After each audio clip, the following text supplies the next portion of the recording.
BMX Experts podcast, and I'm coming to you live from not from Hawaii, but from Arizona. I'm very fortunate to have a special guest today, Mr. Jason Chang. Jason, thank you so much for coming on the podcast and talking to me. You And bet. I was telling Jason before we started that I first came across his name at Dirty Fest. Actually, did you at two? You didn't? Did you race one, two, or did you race the first one as well, or just Dirty Fest two? Dirty Fest 2 was my first one. I went to Frogtown prior, and that Okay. made me know I had to go to Dirty Fest. How? So, what class did you race at Dirty Fest? Because I remember that you must have raced like five different classes. I kept hearing your name all weekend long. I actually only raced one class, to be honest. I just was out there a lot. I don't know. I mean, I wasn't in any multiple classes, but whatever the old cruiser was, which was like for mine, I think pre 90, but not the like 70, like the super. Well, there was not really that much cruisers then, but you know what I mean? Yeah. Like, it was like 81 to 89 cruiser, something like that. Nice, dude. I've never raced. Well, back in my prime, I never raced a cruiser. I was always a 20-inch guy. But did you race a cruiser in your prime or just 20s? Oh no, I raced both, and I just kind of stumbled onto cruiser, like because Mongoose made one, and I was like, yeah, let me just try it. I wasn't anything serious, and after a couple of years, all my results were better on cruiser than it was on 20. Even though Really? 20, like that's what I rode every day. That was my main focus. Everything I would just hop on the cruiser, race it, put it back away. But results wise on paper, all my best stuff all came on cruiser. Did you ever? So obviously you. Well, I'm skipping ahead. So Yes. you grew up in Hawaii, correct? Yes. Okay. Yes. What island? On Oahu. Oahu. Okay. Nice. Now I'm gonna ask you some stupid questions. I hope you don't get offended or whatever. But the price of stuff on Oahu is crazy. It's always been crazy. Did that price increase carry over from a $20 gallon of milk to a bicycle, or was everything more expensive, or just the milk and eggs? Ah, so you're talking about like way back in the day Yeah, way bikes? back in the day when you're going to the local bike shop in Oahu and you want to get yourself a new bike. Were you paying an extra premium on top of a normal person that was living in mainland, or was it the same?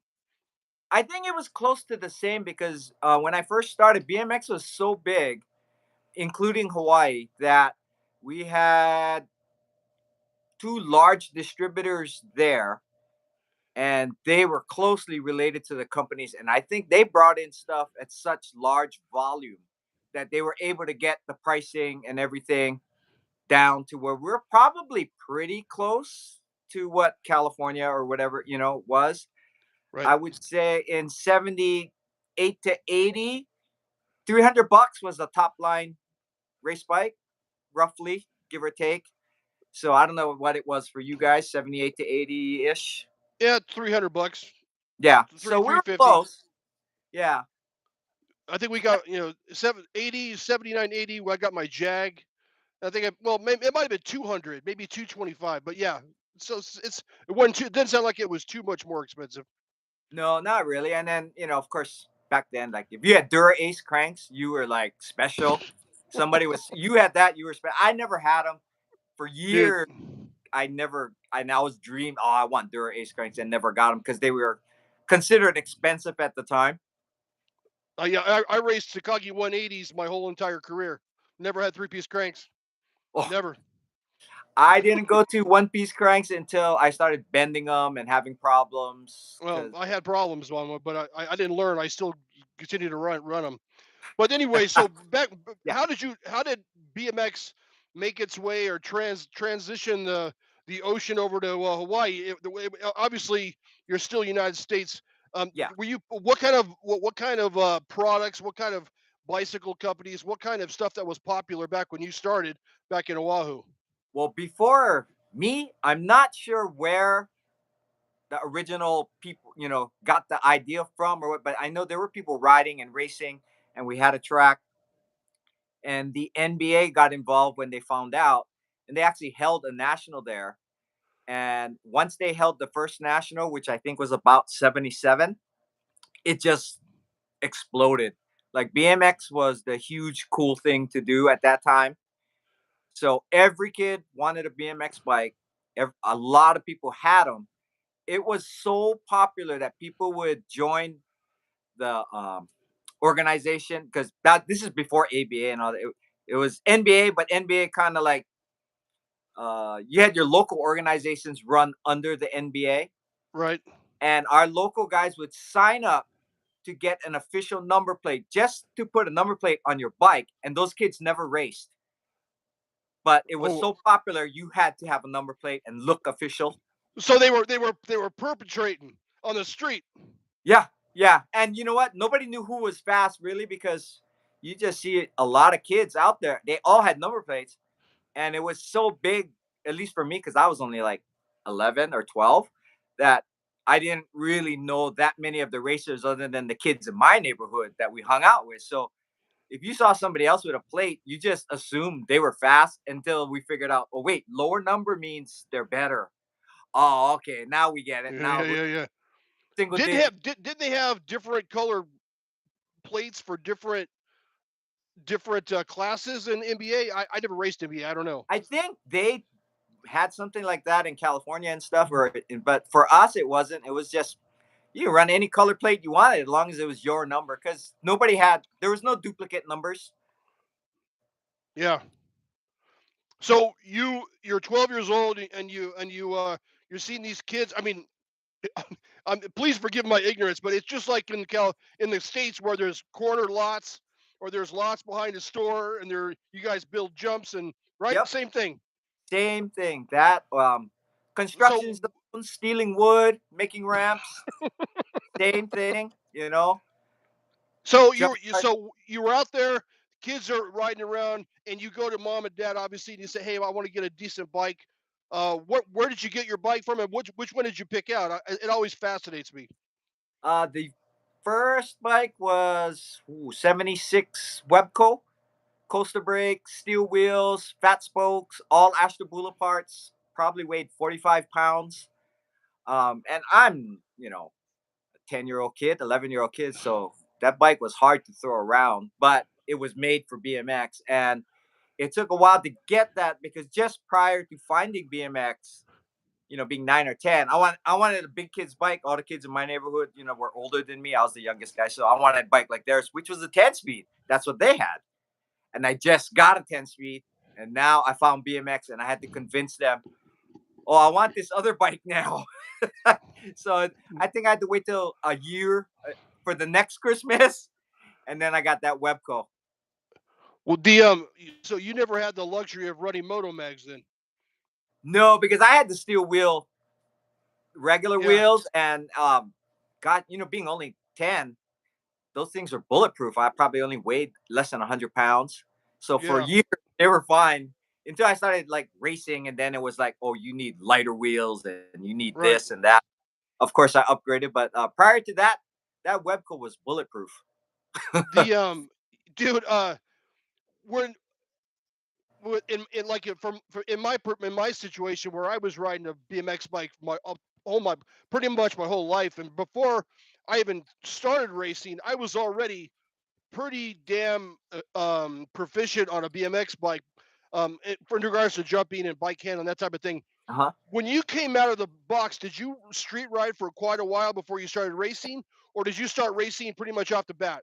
No, I probably was riding backlot, jumps and stuff for a good 3 years before I actually raced, and always wanted to race. And I had no idea how I would do. And wasn't until I was 12, because I was probably discovering BMX around 9 or 10. And then at 12, actually jumped in and started to race and did horrible. Like things did not click at all right away for me, anyways. So I was a slow learner. So, what were some of the jumps that you were doing?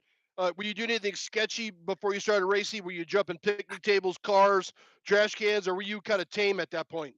I was still pretty tame. I was still learning to even ride well at that point. I mean, from 12 to 15 was a huge learning time, and it was probably after 15 that things started to click a little bit. Like, I could bunny hop a curve and I could hit a jump, but I never quite figured out how to pull up off the jump right.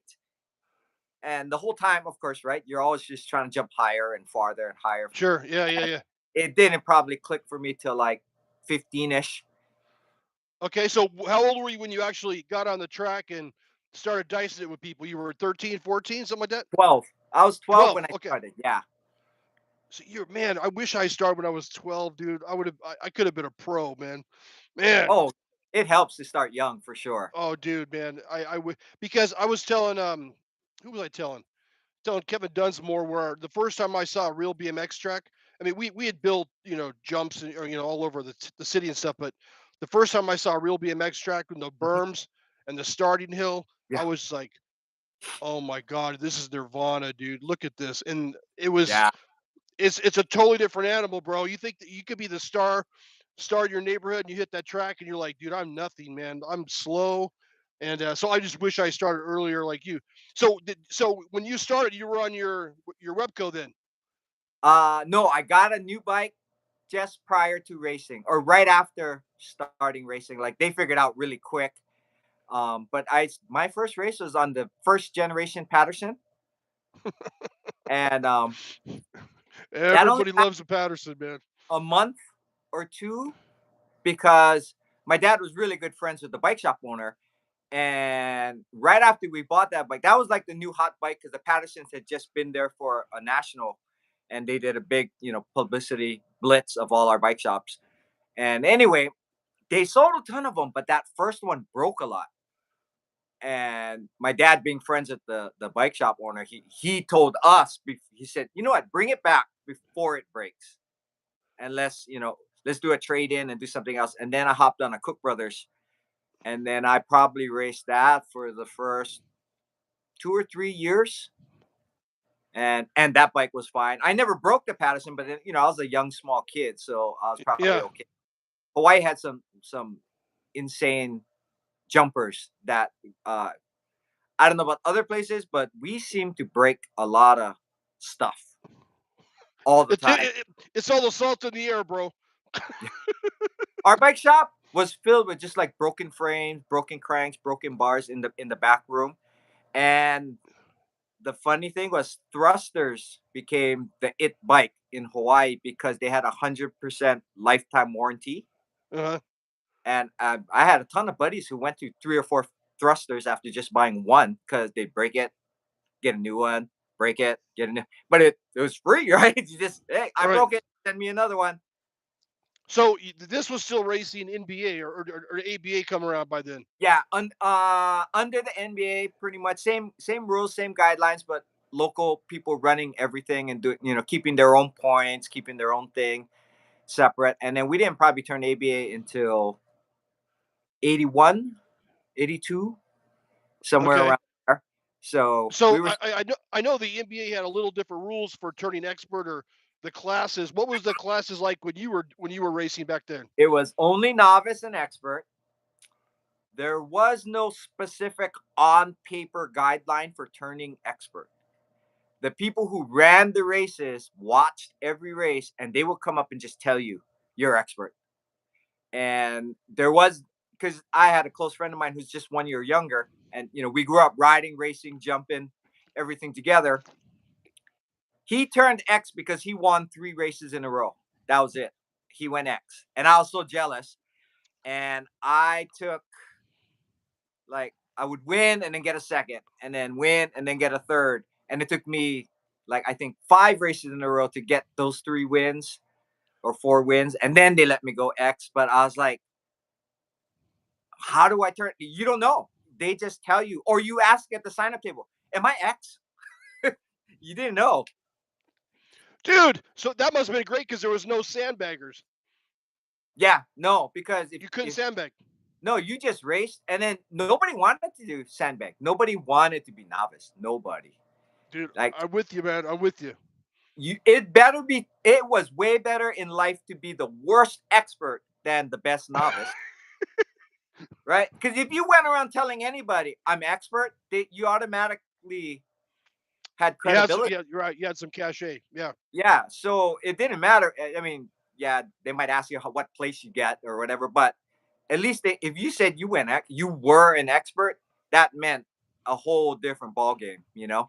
Yeah, because when I started racing when I was 16, and I never raced a 16 beginner class until I hit the national, and it made me faster because I had to race Oh, 16 experts, and I was used to racing fast guys, so I think it actually helped me in regards to my racing because I wasn't always. I just knew I was going to lose, so I didn't have to worry about it. I just had to concentrate on my gate start. But yeah, I think it made us tougher, you know. I mean, if you stick with it and didn't quit because you were getting stomped, you're gonna end up better in the end, you know. yep, So yep. I think it's tougher. Yeah, yeah, dude. So, how does okay? So, I know how. Once again, a stupid question, dude. Does No, does BMX Action and BMX Plus and all these different companies do they come out to Hawaii and recruit riders? I mean, I can't imagine Bob Osborne getting in his plane or getting on a boat, going, you know what? Let's go out to Oahu and let's do a photo shoot. I mean, how does someone get pick up a ride or pick up any cachet out in Hawaii back in the day? we had to come to California or somewhere to race and get noticed. That was the only way. But like I said, it was big in the early days. So they sold so many bikes that Mongoose was willing to like help out the shops and the distributors. So I'd say at least once a year, there would be like 25, 30 riders as a big group would fly to California for maybe like the NBA Grand Nationals. Like I know a ton of guys went to the Long Beach race, a ton of guys went to the Knott's Berry Farm race. And you pretty much, if you got noticed there and did well, that was it. That was what it was. And we actually had a couple of factory riders going back, to the 70s because of that. That's awesome, man. Like, yeah, I've always wondered, like, how you would get a. Did you ever make a magazine? Yeah, I've done the table of contents for BMX Plus, and I did an article for BMX Action on how to jump triples. And So so there's a what was a picture of you and Travis Chipreys? Was that from that a that's the magazine? one, how to jump triples in BMX Action. Who was That faster? was You or done in Travis? Simi Travis was Valley. a pro. Yeah, Travis Travis was was faster. pro. I was amateur. That was done in Simi Valley, the Right old next, Simi Valley track. right next to Mongoose. Right. Yeah, not too far. Not too far. So let's talk about. Did you go bike shop then factory, or did you go directly to factory? Oh no, I went bike shop, and like I said, the bike shops are really closely connected with the factory. So my first one was I was riding a Kuwahara, and you know how they would have like a co-factory national team. They'd kind of grab the hot guy in every big city and stuff. So I was lucky enough to be that guy for Hawaii. And when I graduated high school, any money anybody gave me as a graduation present, I took all of that, went to California to race as long as I could till I ran out of money. Um, got permission to go visit Kuwahara or Everything Bicycles, the distributor, and met Right. Howie, um, Howie Cohen, and I guess he liked Hawaii. He had been there for the national, and he would come to talk up the shops for his carry his stuff. So when I went there, I mean, he was so cool. I'm co-factory. I'm not anything really.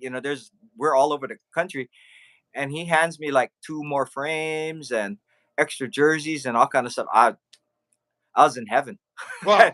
So But this was this like Clint Miller time, or this was yes, Gary Ellis time?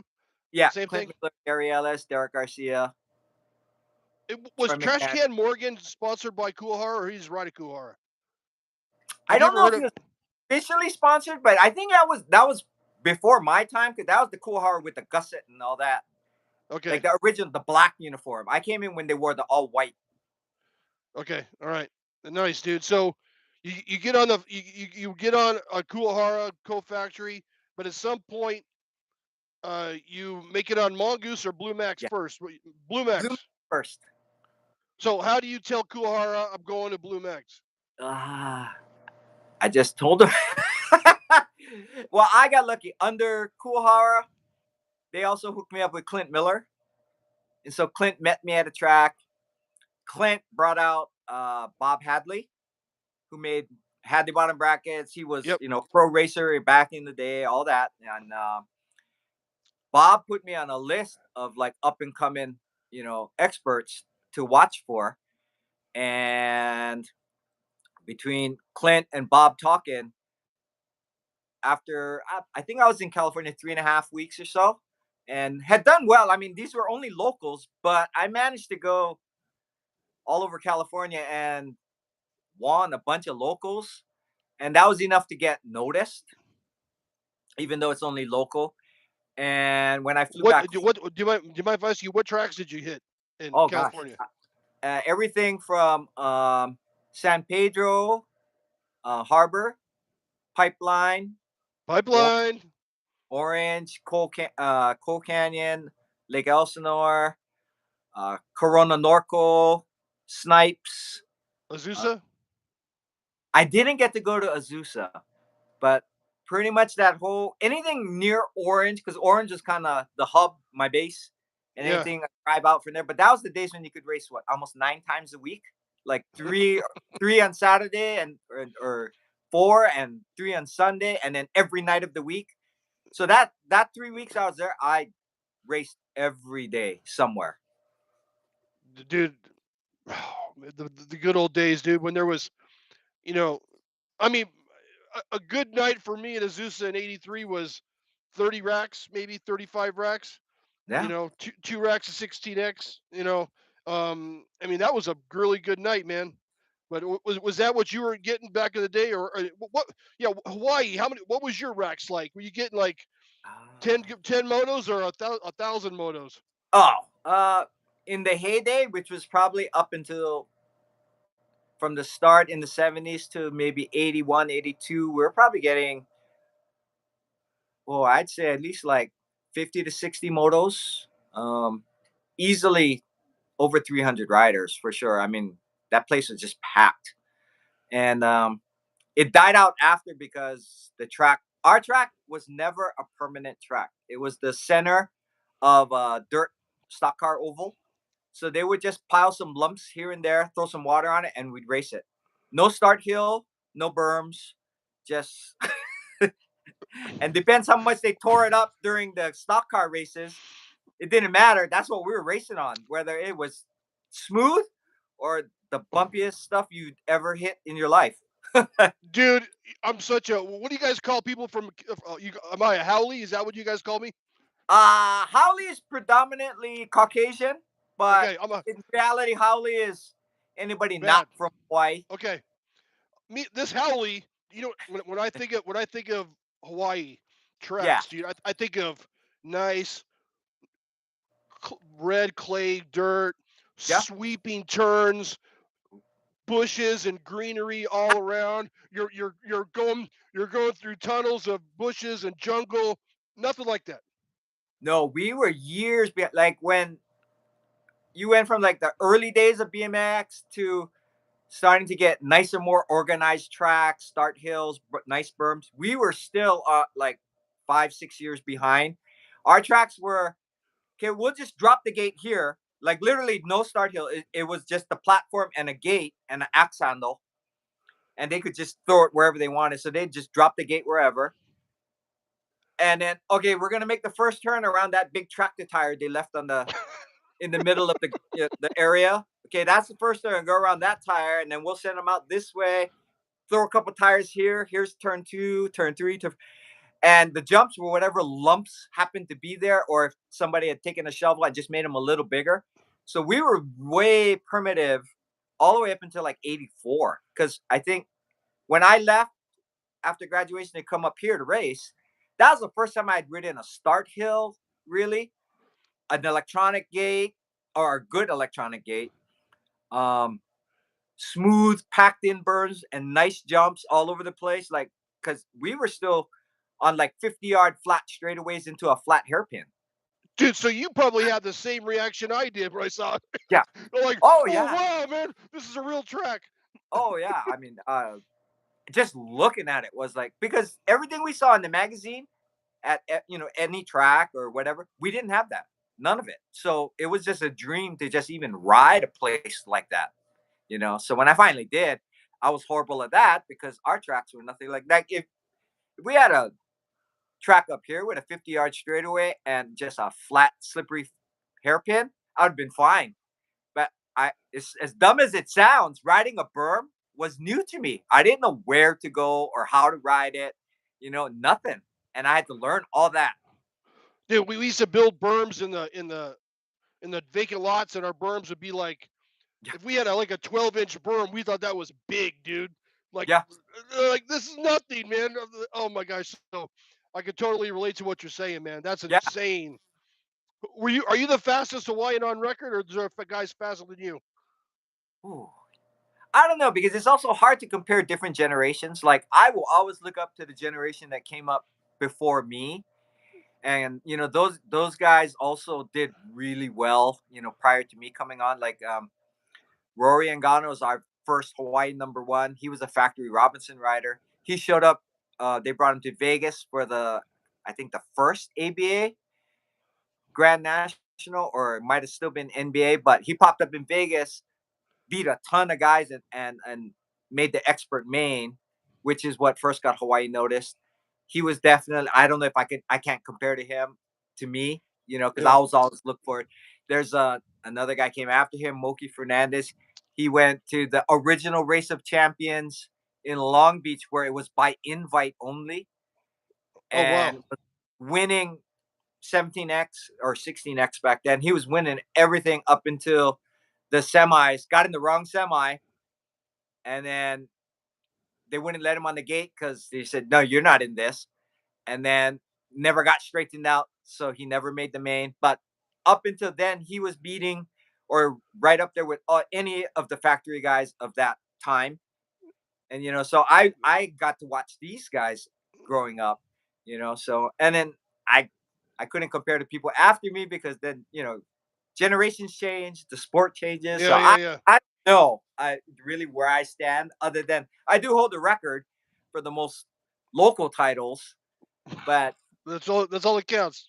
yeah, and so I think it's more longevity that helped me because I I won some as like a 16, 17, 18-year-old expert, but then I stayed with it so long, I could get a state title or whatever at 25 and at 28 and at 31 and Everybody's 40. quit. Everybody keeps quitting when Yeah. you get faster.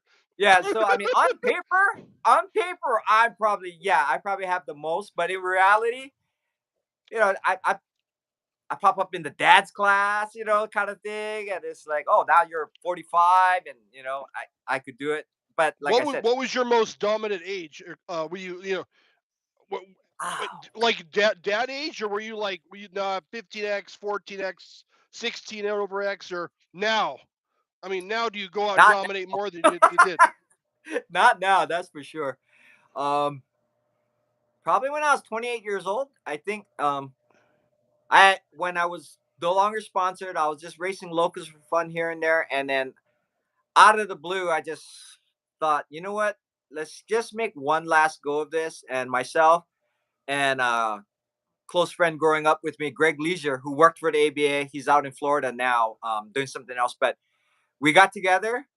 He was gonna go to college there, so he shipped his car to Oregon, I think. And as soon as his car got there, we flew up, hopped in his car, went from Oregon to Rockford, Illinois for the national. Made all my mains, got pretty much podiums. I couldn't win it, but I got all podiums at Rockford in cruiser. Went to the ABA's version of the World Championships. Won all my heats into the main, and then got lane 8 and just couldn't get over. And people who I beat all day beat me because they had lane 2 and 3, and I was so bummed. Well, And I went the to a few nationals, but I made every national and pretty much podium that whole last year, hoping somebody would notice and maybe I'd grab a sponsor and could travel again. But that was also a time when before the old guys got cool, like the cruiser class, yeah, and so no 28 was like you're done, you're old, nobody wants that. and then it was like what 2 3 years later, suddenly the older guys class became the hot class to grab up people and to chase team points and all that. I'm like, I missed the boat by like a year or two. Oh man. So but we bunny hop forward a little bit, bro. Sure. Blue Max. Let's do a 360 and go back, or 180 and go back. Blue Max. You Mongoose approaches you. Skip approaches you. How do you get on Blue Max? Because I got on Bob Hadley's list, somehow my name got to Oh, Mongoose. okay. Bob calls me and just says, "Hey, give a call to Mongoose and talk to Russell Kawa." And I did. I called, and that was it. They said, "Yeah, we want you," and I was like, "Okay." So, So uh, Is this like Brian Gas era Blue Max, or yeah, before or Brian, after? Darwin Griffin, blah, blah, Darwin Griffin. Trying to remember who else was on. Fred Johnson, I think, and maybe a few more, but not too many because Blue Max was never like a big team with a lot of publicity. But we were more well known internationally than in the U.S. because we were on the military base. Yeah. So near American military base, that's the bike you're gonna see in the store. And basically, it was a Mongoose. I mean, the same everything, new, just different stickers. Okay, what era was it? A 70? Was it a Moto Mag era Mongoose, or was it a Pro Class era Mongoose? After the Pro Class, the same time that the Eric Group signature came out, Okay, that time, and I think so right after Pro Class. So all the Pro Class parts transferred over, and then we were on Eric Group signature frames. so you didn't race the Pro Class. You race the wheels. Oh yeah, yeah, and we were Did you the like them? Eric Group signatures were just restickered as Blue Max, and that back then you just did that. Nobody knew the difference. I mean, it still looked like the regular Blue Max and Mongoose anyway, so there really wasn't any question. But it definitely wasn't the same bike they were selling at the PX. Dude, yeah, I was, because I talked to Brian Gas and I never really understood what the frame was like on Blue Max. So now I know it wasn't, because I remember, wasn't there a Blue Max with with the Iron Cross in the gusset from like '78 or something? Wasn't that a Blue Yeah, Max? I think they still might have been doing them later on. But what happens is the middle to the low end mongooses were the Blue Maxes because they really didn't think the high end pure race stuff was gonna sell well in a military store. So Right. they just put kind of mid range and down. So the one with that gusset you're talking about is the one that did come with like the mag wheels, the moto mags, Yeah. and all Yeah. that. Yeah. Okay. So those were around for quite a bit longer because actually I wouldn't doubt we sold more of the middle to low end because those were the cheaper everyday kids bike versus the high end specific race bike. Okay. All right. Got it. So, how'd you do on Blue Max? I mean, I guess it doesn't matter, right? Blue Max or Mongoose, you were still riding the same bike, right? Pretty much, yeah. Everything was the same. We actually had less pressure to me because I mean, as much as they wanted us to do well and all that, you almost always saw more Mongoose featured riders and stuff in the magazines and all that. And Blue Max mostly you saw in like race coverage and stuff, but you didn't ever see a Blue Max article on our bike or the riders too much, except for some of the guys that were like doing really well. Like I know a bunch of guys got like NBL number ones, like Ken Amen, and oh gosh, some names are escaping me. But I mean, we had some notables, but you saw Blue Max because of the rider winning. But if you wanted to know about it, it's kind of like, what is it, or you know? Yeah. Right. So, when you write for Blue Max, it's not a stretch to get on a Mongoose. Then, what is it? Just like as simple as, uh, "Hey, Jason, you want to ride a Mongoose now, or not a Blue Max?" I mean, is it a big change, or it's the same damn company? You just get a different bike, right? Or a different jersey. Yeah, well, different stickers, different jersey. Yeah, in my case, they just decided to pull the funding out of the Blue Max team and just add that funding to Mongoose and make the Mongoose team bigger. And then we all, whoever was there, we all were under Mongoose at that time. And then that's when we debuted the pink Mongoose uniform. And that was my start with Mongoose, was that pink uniform. For bike shop guys like myself, what is it like being on a factory team as big as Mongoose with all the funding? What's it like being a factory rider for Mongoose the day to day? I mean, what are the some of the challengers or some of the perks of being a factory rider? I mean, I would assume you get to go into Mongoose factory and say, "Oh, I'll take this, I'll take this, I'll take this." I mean, was it that easy and that good, or Yeah. was there pitfalls to it?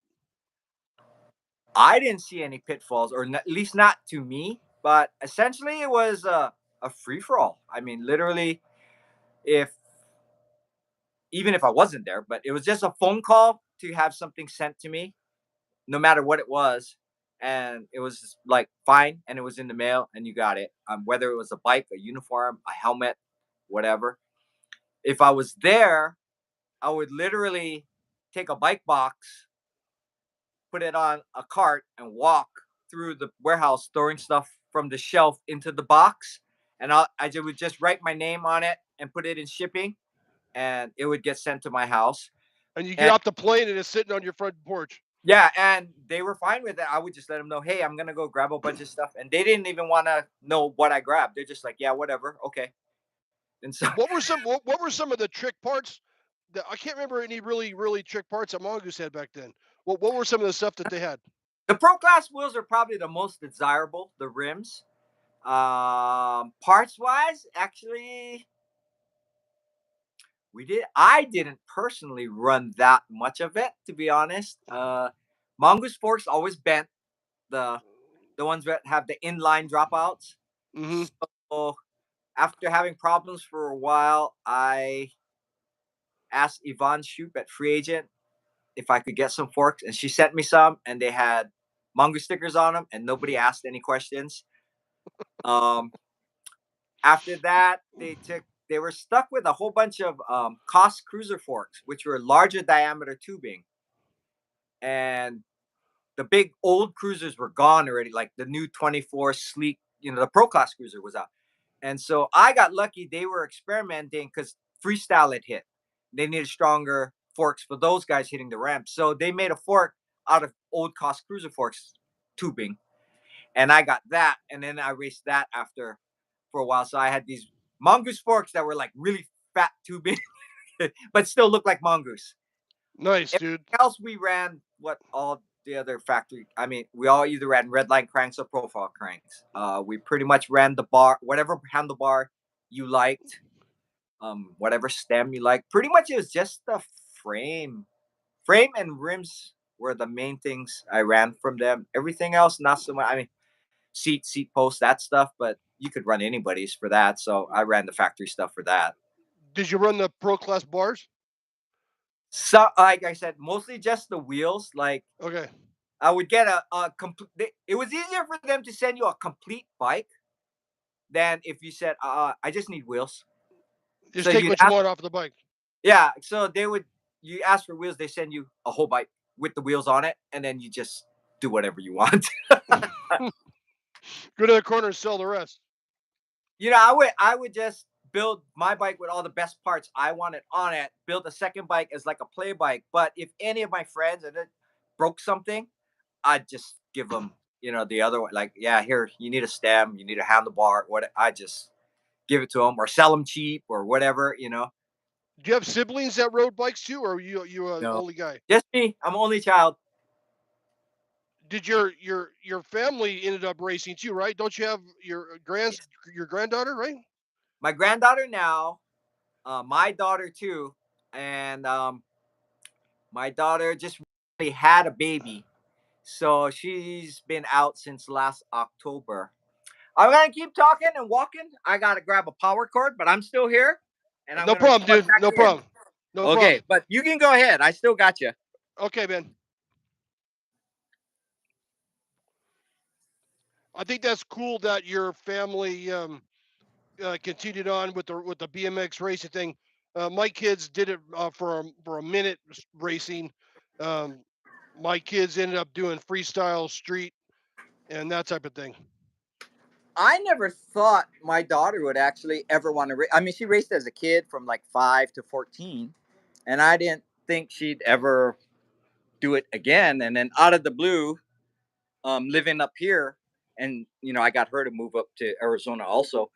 When her daughter started riding bike, she started riding a bike just for fun, and then the next thing you know, she's she's thinking about racing, and then that leads to really being serious about racing. And then she had one good year or time period where she chased the Gold Cup series in the girls cruiser class and got the 21 to 30 women's cruiser title.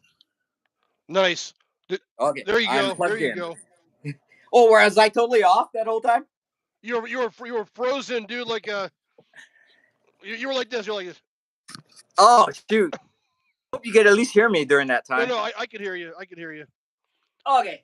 dude. You got that. I got You got that bitch in ponytail, dude. oh, I didn't have it back then though. There was a lot of So Mongoose, were yes. you a life? So that was your career on Mongoose, right? That's where you left. That's where you ended. No, that's not where I ended. From there I went to Factory 09. Oh, really? I Okay, also okay, okay. rode for Hyper with Eric Hyper. Cart. Okay, Uh, okay, okay. so quite a few more after that, but then not on the same level. Like low level factory, which means I got bikes, I got uniforms and all that, but the travel expense, not so much. If I paid my own way to travel someone, they would cover my entry fees and stuff, and I could probably jump in a room with somebody. But Uh, I still had to pay the plane fare, which was still getting way expensive to come from Hawaii.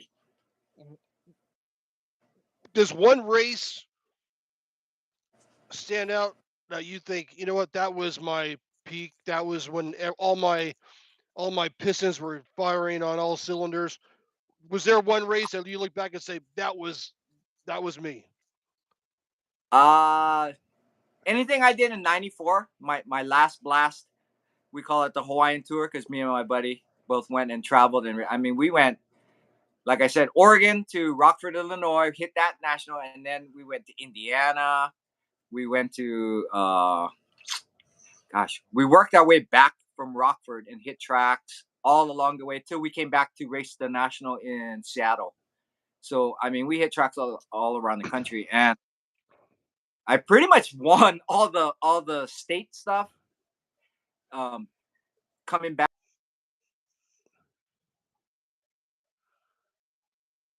at the time. It's just one of those.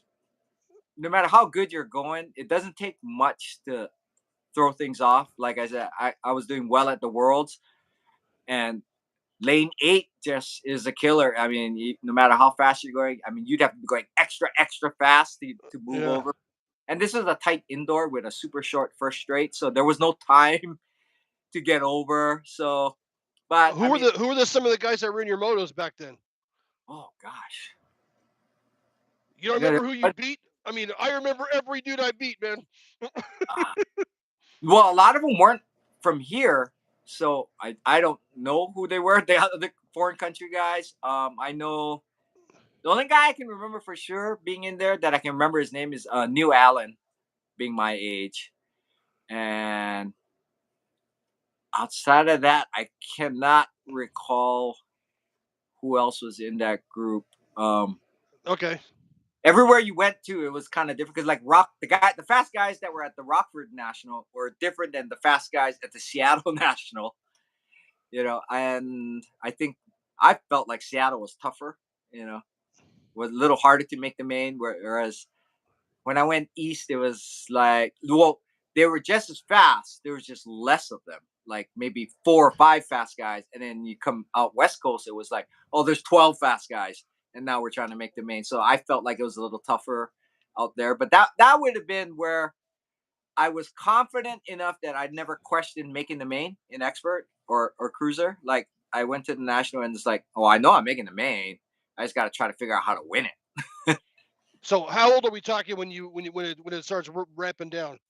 19, 28, 20? 28. Oh, so you're still talking 28. Okay. Yeah, yeah. But that And then was from on your there, that was on your comeback though. Or you never uh, left. well, I kind of left like somewhere around between 91 and 94. So I had 3 years where I was just racing locals. I never really flew out for any big Okay. thing, anything. So Don't call it a comeback. yeah, That's so I hilarious, never really man. left. I um so I don't know. I don't really feel like I just stopped chasing nationals because of cost, not because I didn't want to race anymore. Because it was costing me like $400 or $500 a round trip plane ticket every race, and really, if you're chasing national points, you got to hit at least like 4 or 5 in the year. So Yeah. at Do you that re- price, I couldn't do it. do you remember your last race? Or I My mean, you're still racing. I get Yeah. that. But do you remember your last race back in the day in '94 or Ooh. whatever? Actually, I don't, because every time I stopped, it wasn't like a conscious quitting or stopping. It was our track closed down. Now there's no track. So we didn't really know that was going to be your last race till the new Yeah. track got built, kind of thing. And Exactly right, dude. I don't remember one either because I didn't think it was gonna be my last race. yeah, I never thought it was going to be my last race. And then that's why I ended up starting two tracks in Hawaii later in life. Like 1999, I did a track on Wheeler Army Airfield, and that ran for about 5 or 6 years. And then the Army didn't want it anymore. And then I opened another one, which became the Sandbox now, or it was called that then, about 2009, and ran for a while. And now they're shut down. So I basically had to start a track in order for me to go racing again. Is life as a TO? Is it as bad as I think it is? It's pretty rough, I would say. The larger the group of people you recruit to help you that are actually like a board that they vote and make the decisions, the tougher it gets. Because as soon as my group got to like between 8 and 10 people, then you started having cliques. Then you started having 3, 4 guys get together to try to push one thing through that if the other 3 or 4 didn't agree, now it was a fight and all that. But for the most part, it wasn't too bad for me because BMX was brand new. Every time I had to start a new track, it was brand new for everybody. So I could kind of steer everybody in one direction. So it wasn't too bad. We didn't have like long time racers who always thought it should be this way instead of that way. So I didn't have that problem. So I was pretty lucky. Dude, were there tracks on like Maui and Malachi and all this other shit, Yeah. or just on your on just on the Big Island? No, on in the heyday when ABA first took over Hawaii, we had Honolulu, Oahu, the Big Island, Kauai, and Maui. So four. And so our state series was super fun because we'd get, for us, it's just like going to a national almost, because you have to fly to the island, get a hotel room, rent a car, and all that. So it was a super big deal to go to the other island for a state race. And it was fun for us as, young kids and stuff, like, oh, we get to travel. It's kind of cool and do all that. So it was actually a really good state series too, because you didn't see those guys that much except for the state series. And so it always came down to like the finals was always in Honolulu because we had the most racers. So they just thought, well, the least amount of people actually have to fly to be at the finals. Yeah, But Honolulu always had the finals. I can just picture like island champions duke it out in the main event. Yeah, We got the fastest dude from Oahu, the fastest guy from Maui, the fastest yeah, guy from whatever. yeah. It Was it was. was it like that? It was exactly like that. And before the districts got separated, all of Hawaii was one district. So the number one plate, there was only one guy number one for all four islands. So points chasing became a huge thing too, because now it's like, um, to me, it felt bigger than if you were somewhere else where you have District One, District Two, District Three. We were all lumped into one big group, so you could essentially say, if you got the number one, I'm number one for the entire state of Hawaii. So points chasing was way more fun, I think. I mean, way more hectic and more serious almost. What was your lowest number? Do you remember? One. Yeah. And it's Nice, funny dude. that, the very when we went from homegrown organization to ABA, we had switched to ABA like August, and we were the last island to do it. So Maui, Kauai, Big Island had raced ABA since January, and we were bummed. Like, we have 0 points. We're starting in the middle of the year. Those guys already have been racing half a year, and so even though Oahu probably had majority of the better faster riders, none of us got in the top 10 or anything, and we were all very determined the next year. Like, okay, we got to prove it now. And in my case, I got number 9, and which I was happy for because that's actually my first top 10 in the ABA, and I was stoked. But the funny part was, I went up to the guy who got number 1, who we both raced the same class. I told him, I go, "Good job. Next year it's mine." Which was, now I think back, like, not a great thing to do, but I had a lot to live up to by saying that publicly because I did it at the award ceremony. And luckily I did. Otherwise I would have been look real foolish. But you're 17, you're full of testosterone, I, Yep, yep. I thought Did, that was the thing to do. did you ever have any bad crashes? Did you ever Oh, wad up bad or no? oh yeah, I've had 3 knee surgeries on my left, 2 knee surgeries on the right, um 2 left shoulders surgery, 2 right shoulder surgery, probably more concussions than I know about, and just broken ankles, broken bones here and there all through. So yeah, I'm So you I'm okay? Wow. I'm beat up now. So did you ever stop racing or no? You No, always race until Dirty Fest. I've always raced a lot if there was something nearby that I could race. The only times I stopped racing because there was either no track or I lived in an area that had no track or whatever. Because even when I first moved here, there was no track in Kingman, Arizona. And I was lucky that within the first year of moving here, the track opened and I was right back in it. So I really, by choice, never walked away from it. That's badass, dude. How did you do at Dirty Fest? Dirty fat. I flipped the gate in my semi. Um, and that was the end of my racing. But I mean, it's hard to tell somebody not to try to get the whole shot. Which is actually what I should have done then, because I think I could have got a mediocre start and still done well. But it's just the racer in you. Yeah, it's like I want a whole shot and just tear these guys up Yeah, right off the gate. yeah, And I went for it, hit the gate, bang, watched everybody leave the gate and down to the first turn before I could get there. yeah. I raced the first Dirty Fest, and I had to race Dale Holmes, and I was like, oh Oh, man, come on, man. yeah, Dale super fast right now. If you were to go Yeah, dude. I'm all, at come Diego. on, dude. I'm like, oh man. So if I had only one complaint about Dirty Fest, it's it should have some sort of a class, not an age stipulation. But I understand there's not that many riders, so it just goes back to my first race where I had to race Mike Yeah. Guittardi and Dave Wilson. I had to race I had to race Dale Holmes. But yeah, dude, I love Dirty Fest. I can't wait for this year. Next year, Oh it's yeah. gonna be fun. Oh, totally. And I'm gonna try to make it to Frogtown because that was super fun last year too. So right now it's on my calendar. Hopefully it works out and I get to go. But that's another super fun one. And I don't mind.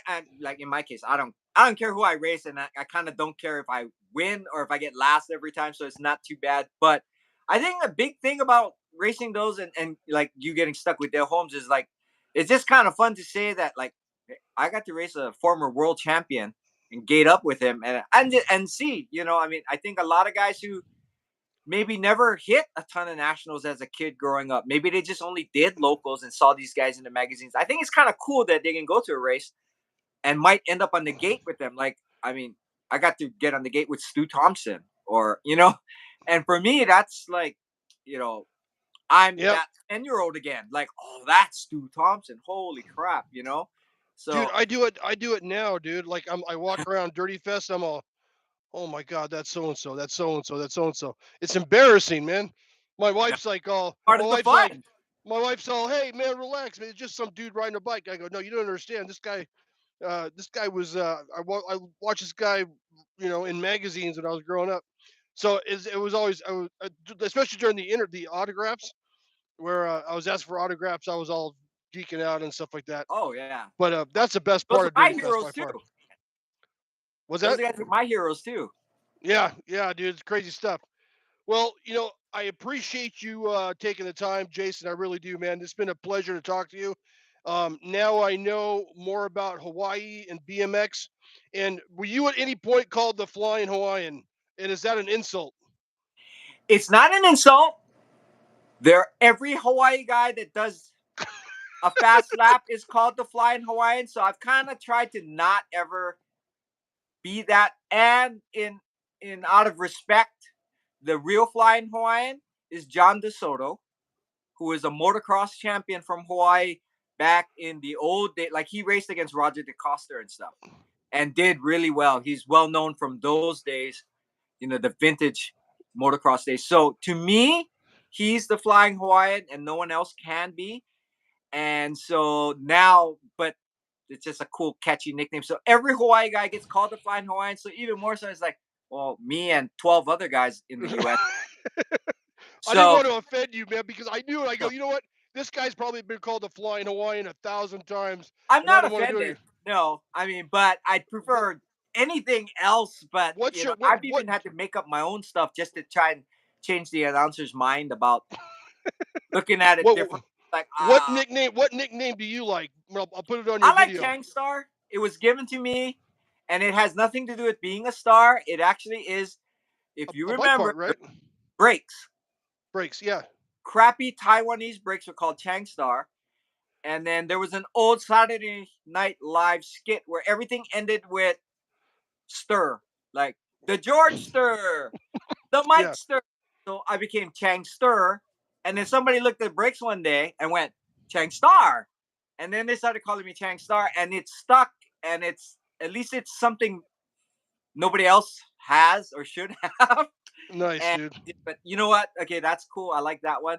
But when people ask me about the Flying Hawaiian, I always tell them there are a lot of Flying Hawaiians over the years and in different places, but there's only one Chang Star. But you So can't you can't ask for a better nickname, though, dude. That's awesome. yeah, cheap Taiwanese breaks, the Asian guy. Yeah, that's him Yep. right there. Jason, it's been a pleasure. Thank you so much. You Uh, bet. It's I been I awesome. really appreciate it. For everybody that's watched and everybody that will be watching. Thank you for stopping by. Thank you for supporting the channel. If you would like to subscribe, that's great. If not, dude, face Fullerton Bikes, dude. That's my boy Mike. People don't. I'm not enough people know this bike is awesome. Well, show it again. Show it again. EKG EKG. Is made that who by you? Barry Nilsson. Okay.